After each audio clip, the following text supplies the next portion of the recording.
धन्यवाद प्रदीप जी। आप सभी साथियों का स्वागत है। साथियों, आज की जो प्रेस वार्ता रखी गई है ओबीसी समाज के संदर्भ में, जम्मू कश्मीर का ओबीसी समाज, अगर मैं बात करूं, जब देश आज़ाद हुआ तो BR अम्बेडकर बाबा साहब जी का जो कॉन्स्टिट्यूशन बनाया गया, तो उसमें आर्टिकल 340 के तहत एक प्रावधान रखा गया था कि आने वाले समय में जो ओबीसी समाज है, सरकारें इनको आरक्षण दे सकती हैं। लेकिन जब यहाँ पे हिंदुस्तान की सरकार रही, कांग्रेस की सरकार रही, तो समय समय पर लोगों ने आवाजें उठाई। तो 1953 में यहाँ पर एक कमीशन बैठाया गया, काका कलेरकर साहब कमीशन। उसकी भी रिपोर्ट आई, लेकिन रिपोर्ट ठंडे बस्ते में। फिर 1989 में VP मंडल कमीशन की एक कमीशन बैठाया गया, उसकी भी रिपोर्ट आई, लेकिन वो भी ठंडे बस्ते में डाल दी। और जब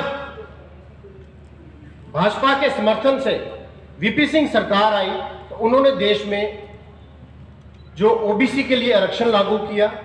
1993 में जब सुप्रीम कोर्ट की रूलिंग आई, देश में यह कह दिया गया सरकारों को कि आप अपने राज्यों में अपनी पॉपुलेशन के हिसाब से आरक्षण दे सकते हैं। लेकिन जब यह आरक्षण पार्लियामेंट में इसके ऊपर बहस हो रही थी, तो जो अपोजिशन के नेता, पूर्व प्रधानमंत्री श्री राजीव गांधी जी ने इस मुद्दे पर 2.5 घंटे बहस की, ओबीसी के आरक्षण के खिलाफ। ये वहां पे नोटेड है। और जब 1993 में आरक्षण दिया गया, लेकिन जम्मू कश्मीर के लोगों का दुर्भाग्य देखो, यहां पर हमें सिर्फ केवल OSC, अदर सोशल कास्ट, मतलब दूसरे समाज के लोग बना के रखा गया। हमें यहां पर ओबीसी का दर्जा नहीं था। 30 साल तक हमारा जो समाज है, नेशनल कॉन्फ्रेंस और कांग्रेस, जिनका केंद्र में रूल रहा और यहां पे नेशनल कॉन्फ्रेंस का रूल रहा, उनके अत्याचार को भोगता रहा और एक जनरेशन ओबीसी समाज की यहां पर खत्म हो। लेकिन मैं धन्यवाद देता हूं कि जब 370 की बेड़ियां यहां पर हटी, और सबसे ज्यादा अगर किसी को फायदा हुआ 370 की बेड़ियों का टूटने का, ओबीसी समाज, जो जम्मू कश्मीर का ओबीसी समाज है, उनको हुआ। क्योंकि उसके बाद पहली बार जो जम्मू कश्मीर का ओबीसी समाज है, केंद्र में भाजपा की गवर्नमेंट आने से, जो हमारे प्रधानमंत्री श्री नरेंद्र मोदी जी हैं, उनके नेतृत्व में एक फैसला लिया गया, एक बिल लाया गया, और पहली बार ओबीसी का दर्जा जम्मू कश्मीर के ओबीसी समाज को दिया गया। मैं तहे दिल से उनका धन्यवाद करता हूं। उसके साथ साथ हमें यहां पर जॉब्स में और एजुकेशन इंस्टीट्यूशंस में 8% का आरक्षण दिया गया। लेकिन उससे पहले जब हमें केवल 2% आरक्षण था, जब भी कभी नौकरियां निकलती थी, अगर 100 नौकरियां निकले तो 2 नौकरियां हमें ओबीसी समाज को मिलती थी। अगर 99 निकलती थी तो 1 नौकरी मिलती थी। मेरा कहने का तात्पर्य यह है कि इतना बड़ा समाज, अगर मैं कश्मीर की बात करूं, कश्मीर का हांजी, कश्मीर का मछली पालने वाला, गधा हंस, कश्मीर का कुल फकीर, कश्मीर का हजाम, कश्मीर का शाखसाज जो कांगड़ी बनाते हैं, शिकारा वाला, कश्मीर का नजार, कश्मीर का कुम्हार, बड़ी सारी कास्टें हैं। उनका क्या कसूर था, जिनकी लाखों में आबादी है?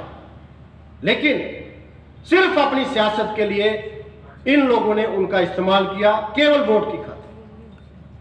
लेकिन मैं आपके माध्यम से अपने कश्मीर के भाइयों से यह कहना चाहता हूं कि अब हम चुनाव में हैं और यह वक्त आ गया है कि आपने फैसला करना है कि आपके लिए कौन सी पार्टी सही है। क्या पहली वाली सरकारें नेशनल कॉन्फ्रेंस और कांग्रेस की, जिन्होंने 30 साल आपके बच्चों के साथ अत्याचार किया, एक जनरेशन खत्म की, या फिर भारतीय जनता पार्टी की सरकार जो केंद्र में है, जो एक नारा देती है सबका साथ, सबका विकास और सबका विश्वास का, और जिन्होंने नारे को यहां पे पूरा किया, क्या उनका साथ देना है? आपके पास सभी पार्टियां वोट मांगने आएगी, नेशनल कॉन्फ्रेंस भी आएगी, कांग्रेस भी आएगी, लेकिन आपको पूछना पड़ेगा उनसे, सवाल जरूर पूछे। आप वोट जिसको मर्जी दीजिए, लेकिन सवाल जरूर पूछिए उनसे कि क्या हमारे हकों का क्या किया आपने? 30 साल हमें हमारे हक क्यों नहीं दिए? मैं कश्मीर के जितने हमारे ओबीसी भाई हैं उनसे ये आग्रह करूंगा कि एक बार सवाल तो जरूर पूछिए कि हमारा आपने इतने साल क्या किया।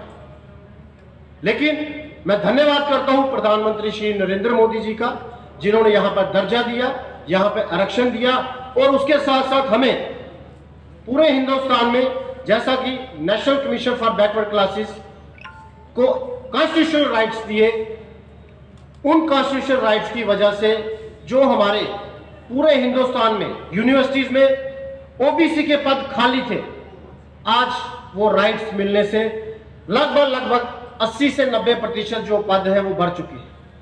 ये कोई छोटी बात नहीं है। पहले हमें यूनिवर्सिटियों में पद खाली रहते थे लेकिन पोस्टें नहीं मिलती थी, लेकिन भारतीय जनता पार्टी सरकार के आने के बाद ये काम हुआ।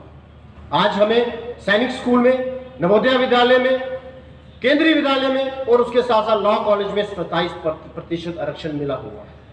आज हमारे बच्चे, अब उनको किसी की सिफारिश नहीं लेनी पड़ती है। आज बिना किसी सिफारिश के इन स्कूलों में उनको दाखिला मिल रहा है और आने वाले समय में वो एक अच्छे नागरिक बन सकेंगे। साथियों, मेरा आपसे ये भी आग्रह है कि आपके माध्यम से आप उनसे पूछें, उन सरकारों से, कि आपने इतने साल ओबीसी समाज के साथ क्या किया, इतना अत्याचार क्यों।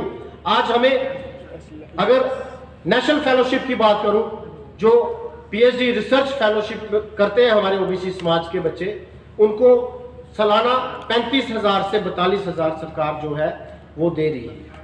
आज हमें पोस्ट मैट्रिक स्कॉलरशिप में 12,000 रुपया हमारे बच्चों को हर सालाना मिल रहा है।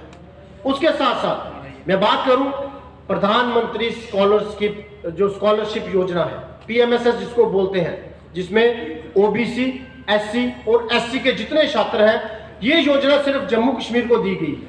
और हर साल 5,000 बच्चे जो ओबीसी समाज के, एससी समाज के और एसटी समाज के इस स्कॉलरशिप। देश दुनिया की हर खबर सबसे पहले देखने के लिए फॉलो करें Dainik Savera TV, YouTube, Facebook, Instagram, X और व्हाट्सएप चैनल पर।